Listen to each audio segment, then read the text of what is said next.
Topic जो आप लोगों का यहाँ पर रहेगा वो रहेगा औसत, और औसत का सिद्धांत हम लोग पढ़ेंगे, यानी कि एवरेज की थ्योरी के बारे में हम लोग यहाँ पर डिस्कस करेंगे।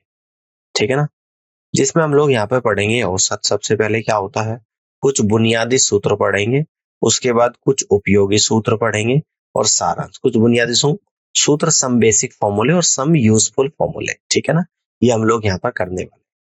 डिस्क्लेमर है सभी हमारे स्लाइड डेक में उपयोग की गई छवियां केवल शैक्षिक उद्देश्य के लिए है।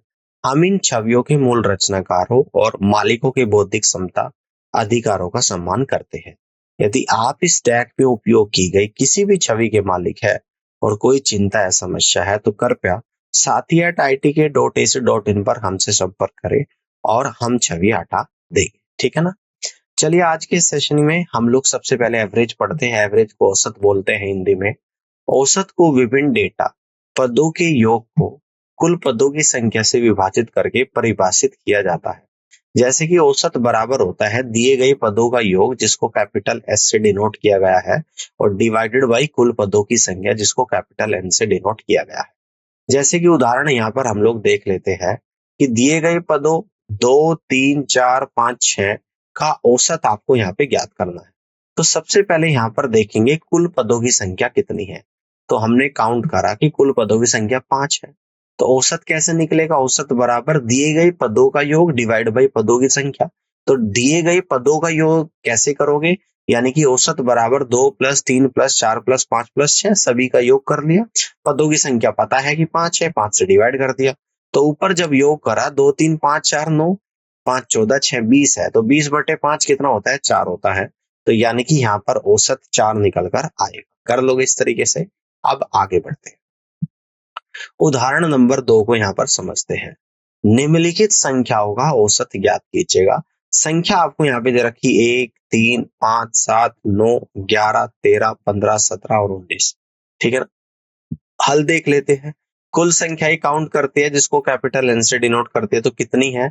तो हमने यहाँ पर देखी कि कुल संख्या आपकी 10 है, कैपिटल एन बराबर 10, और संख्याओं का योग कैपिटल एस बराबर कितना हो जाएगा, इनको ऐड करते हैं। तो इक्वल टू 1 + 3 + 5 + 7 + 9 + 11 + 13 + 15 + 17 + 19। तो ऐड करेंगे, कैसे करेंगे ऐड भी, पहले 1 को ऐड करो और 19 को, 19 और 1 20 आ गया। 3 को ऐड करो और 17 को, 20 आ गया, 20 दूनी 40 हो गया।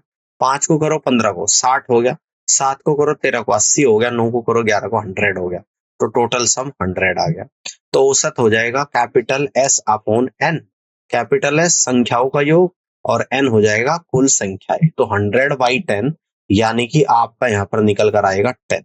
ठीक है ना, तो कितना हो जाएगा यहाँ पर 10 हो जाएगा, यही इसका आंसर होगा। आगे बढ़ते हैं, उदाहरण नंबर 3 को यहाँ पर समझते हैं। एक छात्र ने 5 विषयों में निम्नलिखित अंक प्राप्त किए। अंक कुछ इस तरीके से 85, 90, 78, 92, 88। औसत अंक क्या है ये आप लोगों को यहाँ पर बताना। तो कुल विषय कितने हैं जिसको कैपिटल एन से डिनोट करेंगे, तो हमने काउंट करा कि 5 है। और अंकों का योग कैपिटल एस बराबर कितना है, इन सभी को ऐड करूंगा, 85 + 90 + 78 + 92 + 88। तो यहाँ से हमने जैसे ही ऐड करा तो ये आप लोगों का निकल कर आया 433। ठीक है ना, तो औसत आ जाएगा आपका, औसत बराबर अंकों का योग डिवाइडेड बाई कुल विषय capital S upon capital N equal to 433/5 equal to 86.6। आप लोगों का आंसर यहाँ पर निकल कर आ गया है। ठीक है ना, अब आगे बढ़ते हैं। अब देखते हैं यहाँ पे सम बेसिक फॉर्मूले। ठीक है ना, पहला नंबर फॉर्मूले को यहाँ पर समझ लेते हैं। एन प्राकृतिक संख्याओं का औसत आपको बताना है क्या होगा। तो इसका फॉर्मूला होता है n+1 डिवाइडेड बाई 2। अब जैसे उदाहरण आपके तौर पर है, उदाहरण के तौर पर पहले 10 प्राकृतिक संख्याओं का औसत याद करिएगा। तो सॉल्यूशन देख लेते हैं। यहाँ पर n बराबर क्या है, 10 है, क्योंकि 10 संख्याओं का जिक्र कर रहा है। तो औसत क्या हो जाएगा आप लोगों का, n+1/2, यानी कि 10 + 1/2। तो ये हो जाएगा आपका 11/2, यानी कि हो जाएगा आपका 5.5। इसके बाद सेकंड है आपका n सम संख्याओं का औसत क्या होता है। तो ये होता है आप लोगों का n+1। तो उदाहरण यहाँ पर देख लेते हैं कि पहले 5 सम संख्याओं 2 4 6 8 10 का औसत ज्ञात करिएगा। तो यहाँ पर हल देख लेते हैं। हल क्या हो जाएगा, n बराबर 5 सम संख्या यानी कि n बराबर 5 है। तो औसत हो जाएगा आप लोगों का 5 + 1 यानी कि 6 निकल कर यहाँ पर आएगा। तीसरा देख लेते हैं यहाँ, एन विषम संख्याओं का औसत क्या है? एन होता है, एन विषम संख्याओं का औसत स्मॉल एन है। तो उदाहरण देख लेते हैं। पहले 7 विषम संख्याएं क्या क्या है? 1, 3, 5, 7, 9, 11, 13 का औसत ज्ञात करना है। तो हल देखते हैं कि एन बराबर कितना आ गया आप लोगों का, यहाँ पर 7 आ गया। तो औसत कितना हो जाएगा आप लोगों का? 7। यानी कि विषम संख्याओं का औसत जब निकालोगे तो जितनी संख्या होती है वही आपका औसत यहाँ पर हो जाता है। सम संख्या का निकालोगे तो +1 कर दोगे, प्राकृतिक संख्या का निकालोगे तो n+1/2 कर दोगे। आगे बढ़ते हैं, फोर्थ पॉइंट को यहाँ पर समझते हैं। एन क्रमबद्ध प्राकृतिक संख्याओं का औसत कैसे निकालोगे? एन क्रमबद्ध प्राकृतिक संख्याओं का औसत होता है आप लोगों का पहली संख्या प्लस अंतिम संख्या डिवाइडेड बाई 2 के बराबर यहाँ पर होता है। उदाहरण देख लेते हैं यहाँ पे कि 4 से 10 तक की क्रमबद्ध प्राकृतिक संख्याओं का औसत ज्ञात करें। तो यहाँ पे देख लेते हैं सॉल्यूशन। पहली संख्या कितनी है? 4 है। और अंतिम संख्या कितनी है आप लोगों की? यहाँ पे 10 है। तो औसत निकालेंगे पहली संख्या प्लस अंतिम संख्या डिवाइडेड बाई 2, यानी कि 4 + 10/2, यानी कि 14/2, यानी कि 7 आप लोग आंसर आ जाएगा। अब इसके बाद आगे देख लेते हैं पॉइंट नंबर 5 को। पहले n प्राकृतिक संख्याओं के वर्गों का औसत कितना हो जाएगा? n+1 पहले ब्रैकेट में, दूसरे में 2n+1 और डिवाइडेड बाई 6 हो जाएगा। ठीक है ना? तो उदाहरण देख लेते हैं। पहले 4 प्राकृतिक संख्याएं 1, 4, 9, 16 के वर्गों का औसत आप लोगों को यहाँ पर ज्ञात करना है। तो कितनी संख्याएं यहाँ पे? n बराबर 4 है। तो औसत आप लोगों का जो निकल कर आएगा 4+1 into 2 × 4+1 bracket close divide by 6, यानी इक्वल टू 5 × 9/6 आ जाएगा, यानी कि 45/6, यानी कि 7.5 निकल कर यहाँ पर आएगा। ठीक है, बात समझ में आ गई है? आगे बढ़ते हैं।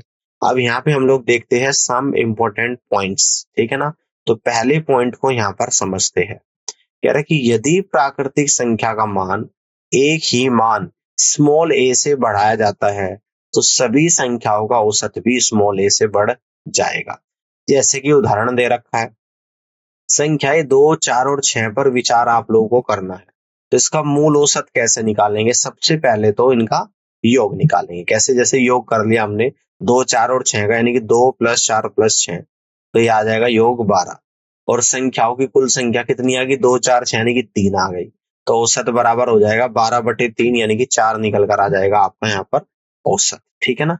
अब यदि प्रत्येक संख्या को 2 से बढ़ाया जाए तो अब संख्या क्या हो जाएगी? पहले संख्या 2, 4, 6 थी, अब प्रत्येक संख्या को 2 से बढ़ाया गया तो नई संख्या अब निकल कर आएगी 4, 6 और 8। ठीक है ना? तो नया योग क्या आएगा? 4 + 6 + 8 आएगा, यानी कि 18 आ जाएगा। नया औसत क्या आ जाएगा? संख्या तो अभी भी 3 ही है, योग चेंज हो गया, तो नया औसत बराबर संख्याओं का योग डिवाइड बाई पदों की संख्या, यानी कि 18/3 आएगा, यानी कि 6 आ जाएगा। तो औसत में वृद्धि कितनी होगी? अब 6 हो गया। पहले 4 था तो 6 - 4 यानी कि 2 आ गया। तो औसत में वृद्धि 6 - 4 यानी कि 2 आप लोगों का यहाँ पर आ गया है। आगे बढ़ते हैं, पॉइंट नंबर सेकंड को यहाँ पर समझते हैं। यदि प्रत्येक संख्या का मान एक ही मान स्मॉल a से घटाया जाता है तो सभी संख्याओं का औसत भी स्मॉल a से घट जाएगा। ये आपको यहाँ पे समझना है। उदाहरण यहाँ पर देख लेते हैं बड़े ही ध्यान से। संख्या आपको दे रखी 10 है, 12 है और 14 पर विचार करना है।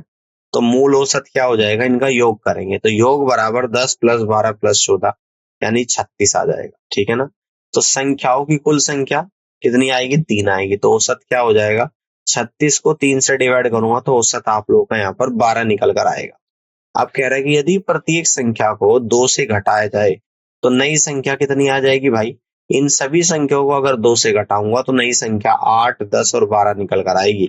अब नया योग यहाँ पर देख लेते हैं। तो 8 + 10 + 12, तो नया योग आप लोगों का 30 निकल कर आएगा। तो नया औसत क्या आ जाएगा? 3 ही संख्या है, नया औसत योग 30 है, संख्या 3 है, तो 30/3 यानी कि नया औसत 10 आपका यहाँ पर निकल कर आएगा। अब औसत में कमी देख लेते हैं। पहले औसत 12 था, अब औसत 10 है, तो 12 - 10 यानी कि औसत में 2 की कमी है। ठीक है ना? ये बात समझ में आ गई।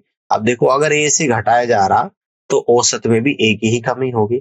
अब देखो हमने प्रत्येक संख्या को 2 से घटाया था, औसत में भी 2 की कमी यहाँ पर निकल कर आई है। ये कॉन्सेप्ट भी आपको क्लियर हो गया। अब इसके अगले कॉन्सेप्ट को यहाँ पर समझते हैं।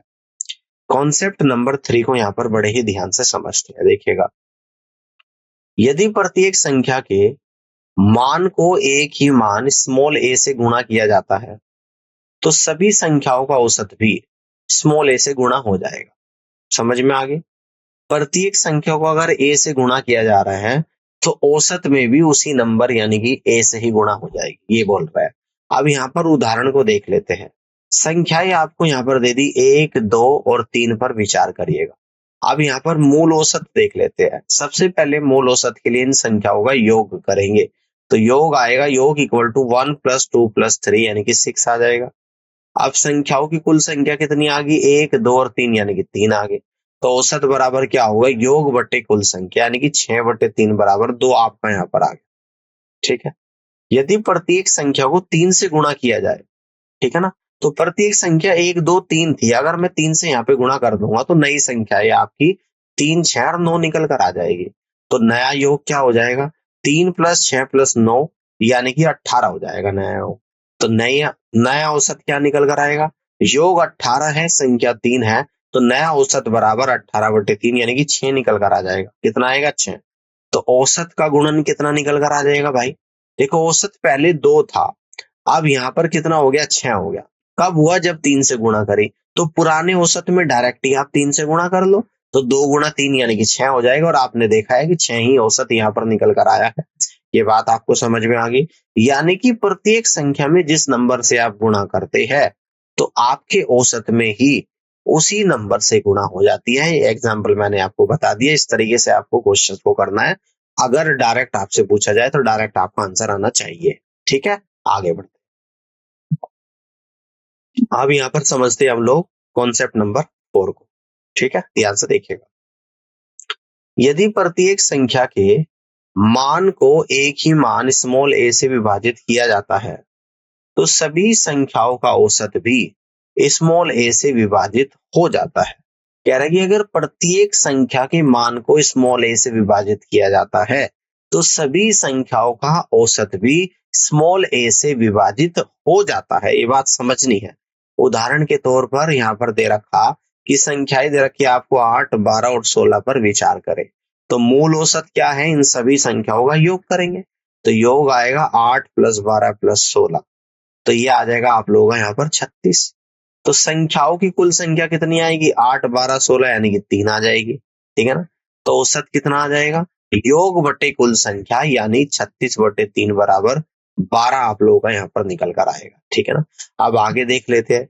यदि प्रत्येक संख्या को 4 से विभाजित किया जाए, किससे? 4 से, तो नई संख्या क्या हो जाएगी? देखो, प्रत्येक संख्या 8, 12 और 16 है। अगर मैं इन्हें 4 से विभाजित करूंगा, 8 को 4 से करूंगा 2, 12 को 4 से करूंगा 3, 16 को 4 से करूंगा 4 आ जाएगा। तो नया योग यहाँ पर क्या आ जाएगा? 2 + 3 + 4 यानी कि 9 आ जाएगा।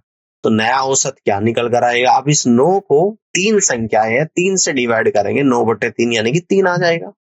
अब देखो, औसत का विभाजन अगर आप लोग यहाँ पे देखोगे, पहले औसत 12 था और प्रत्येक संख्या को 4 से डिवाइड किया गया तो 12/4 यानी कि 3 आ रहा है। अब देखो, आपको मैनुअली भी करके मैंने दिखाया 3 ही आ रहा है। तो इस तरीके से इस क्वेश्चन का आंसर यहाँ पर कितना आएगा? 3 आएगा। ये बात समझ लेनी है। यदि प्रत्येक संख्या को स्मॉल ए से विभाजित करेंगे तो उसका औसत भी स्मॉल ए से विभाजित हो जाएगा। ठीक है, आगे बढ़ते हैं। आप देखो, यहाँ पे देखते हैं सम यूजफुल फॉर्मूले। कुछ इंपॉर्टेंट फॉर्मूले यहाँ पर है, इनको ध्यान से समझते हैं। फॉर्मूला नंबर 1 को यहाँ पर समझते हैं। यदि x संख्याओं का औसत स्मॉल a है और y संख्याओं का औसत स्मॉल b है तो आपको बताना है x + y संख्याओं का औसत क्या होगा? x × a + y × b divided by x + y हो जाएगा। अब यहाँ पर उदाहरण को ले लेते हैं। उदाहरण क्या है कि 10 संख्याओं का औसत 15 है और 15 संख्याओं का औसत 20 है। तो सभी 25 संख्याओं का औसत ज्ञात आप लोगों को यहाँ पे करना है। तो औसत बराबर क्या आ जाएगा? 10 × 15, ठीक है ना, और प्लस 15 × 20। 10 × 15 प्लस 15 × 20 और डिवाइडेड बाई 10 + 15 आ जाएगा। तो 150 + 300/25 यानी कि 450/25 यानी कि 18 आप लोगों का यहाँ पर निकल कर आएगा। समझ में आ गया? ऐसे क्वेश्चंस अगर आएंगे आप लोग कर लोगे। अब आगे बढ़ते हैं। अब सेकंड को देख लेते हैं। यहाँ पर क्या बोल रहे हैं? यदि n मात्राओं का औसत स्मॉल x के बराबर है जब एक मात्रा घटा दी जाती है तो औसत y हो जाता है। क्या हो जाता है? y हो जाता है। तब घटाई गई मात्रा का मान क्या हो जाएगा? इक्वल टू ब्रैकेट के अंदर n into X minus Y bracket close plus y हो जाएगा। यहाँ पर उदाहरण देख लेते हैं, देखिएगा ध्यान से कि 24 पुरुषों और एक महिलाओं की औसत आयु 35 वर्ष है। यदि एक महिला चली जाती है तो औसत 34 वर्ष हो जाता है। कक्षा छोड़ने वाली महिला की आयु ज्ञात करनी है कि कितनी होगी। यहाँ पर इसका हल दे रखा है, इसको ध्यान से देखिएगा। महिला की आयु कितनी हो जाएगी? देखिएगा कितनी हो जाएगी, 24 और एक 25, 25 टोटल हो गए तो 25 ब्रैकेट में 35, ठीक है ना, 35 माइनस 34, ठीक है ना, और प्लस का 34। तो यहाँ से सोल्व करेंगे, 35 में 34 गया है, 1 गुणा 25 25, 25 प्लस 34 आपको निकल कर आएगा 59 वर्ष। तो 59 वर्ष इस क्वेश्चन का करेक्ट आंसर यहाँ पर बनेगा। इस तरीके से आप क्वेश्चन को सॉल्व कर लोगे। आगे बढ़ते कॉन्सेप्ट नंबर 3 को यहाँ पर समझते हैं, इसको देखिएगा। यदि एक परीक्षा में n छात्रों के द्वारा प्राप्त अंकों का औसत m है, यदि उत्तीर्ण छात्रों के औसत अंक p है और अनुत्तीर्ण छात्रों के कैपिटल F है, तब परीक्षा में अनुत्तीर्ण होने वाले छात्रों की संख्या equal to n into P उत्तीर्ण छात्र माइनस m, यानी कि सभी छात्रों का औसत डिवाइडेड बाई p पास छात्र माइनस फेल है। अब देखिएगा अनुत्तीर्ण छात्रों की संख्या, कुल छात्र ब्रैकेट में उत्तीर्ण छात्र माइनस कुल औसत डिवाइड बाई उत्तीर्ण औसत माइनस अनुत्तीर्ण औसत। ठीक, इस बात पे ऐसे लिखा गया है। अब उदाहरण यहाँ पर समझते हैं, ध्यान से देखिएगा। एक परीक्षा में 125 छात्रों के द्वारा प्राप्त किए गए औसत अंक 29 है। यदि उत्तीर्ण छात्रों के औसत अंक 36 है और अनुत्तीर्ण छात्रों के 11 है, तो अनुत्तीर्ण छात्रों की संख्या ज्ञात कीजिएगा कितनी होगी। हल यहाँ पर देख लेते हैं, देखिएगा ध्यान से। अनुत्तीर्ण छात्रों की संख्या, टोटल छात्र 125 है, 125 इंटू ब्रैकेट के अंदर उत्तीर्ण छात्र 36 है, 36 माइनस कुल औसत 29 है, 36 minus 29 bracket close divided by उत्तीर्ण छात्र 36 है, अनुत्तीर्ण छात्र क्या है 11, तो 36 माइनस 11, ठीक है ना। तो एक आ जाएगा आपका 36 में से 29 जाएगा 7, 125 गुणा 7 बटे नीचे 25 आ गया, 25 से 125 5 बार, 5 गुणा 7 आपका 35 निकल कर आ गया। तो इस तरीके से इस क्वेश्चन का यहाँ पर आंसर इस तरीके से 35 आएगा, ठीक है ना। आगे बढ़ लेते हैं, फोर्थ कॉन्सेप्ट को यहाँ पर समझ लेते हैं। यदि एक बल्लेबाज अपनी एनवी पारी में स्मॉल एस स्कोर बनाता है और इससे उसका औसत स्मॉल टी से बढ़ जाता है, ठीक है ना, तो एन पारियों के बाद औसत कितना हो जाएगा, एस माइनस टी ब्रैकेट के अंदर एन माइनस 1 होता है। उदाहरण यहाँ पर देख लेते हैं। एक बल्लेबाज अपनी 44वीं पारी में 86 रन बनाता है और इससे उसका औसत 1 से बढ़ जाता है। तो 44 पारियों के बाद औसत ज्ञात कीजिए कितना होगा। हल यहाँ पर देख लेते हैं। 44वीं पारी के बाद औसत हो जाएगा, यहाँ पर इस वाले फॉर्मूले में वैल्यू रखनी स्टार्ट करते हैं। स्मॉल एस क्या था, जो उसने टोटल रन बनाए यानी कि 86, माइनस टी क्या था यहाँ से जो बढ़ता है यानी कि 1 से बढ़ रहा है 86 माइनस 1, ठीक है ना। इसके बाद एन क्या है, टोटल पारी यानी कि 44 और माइनस का 1 ऑलरेडी फॉर्मूले में है। तो 86 माइनस 44 माइनस 1 43 गुणा 1 43, 86 माइनस 43 यानी 43 यहाँ पर निकल कर आएगा। ये बात भी समझ में आ गई। अगर इस टाइप का क्वेश्चन आपके एग्जाम में आएगा तो आप डेफिनेटली उसको भी कर लोगे। अब आगे बढ़ते हैं। अब यहाँ पर आ गई है समरी। अब समरी को यहाँ पे समझ लेते हैं। औसत वजन, यह व्यक्तियों के समूह के औसत वजन को संदर्भित करता है। इसकी गणना सभी व्यक्तिगत भारों को एक साथ जोड़कर और व्यक्तियों की संख्या से विभाजित करके की जाती है। औसत स्कोर, यह किसी समूह के औसत स्कोर को दर्शाता है, जैसे कि परीक्षा या प्रतियोगिता में। इसका निर्धारण सभी व्यक्तिगत अंकों को जोड़कर और अंकों की कुल संख्या से विभाजित करके किया जाता है, ठीक है ना। इसके बाद है आयु। यह शब्द एक समूह में व्यक्तियों के द्वारा जीवित वर्षों की संख्या को संदर्भित करता है।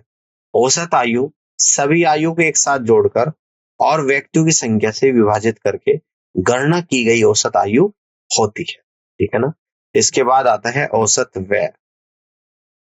यह एक निश्चित अवधि के भीतर व्यक्तियों परिवारों के द्वारा खर्च की गई औसत राशि है।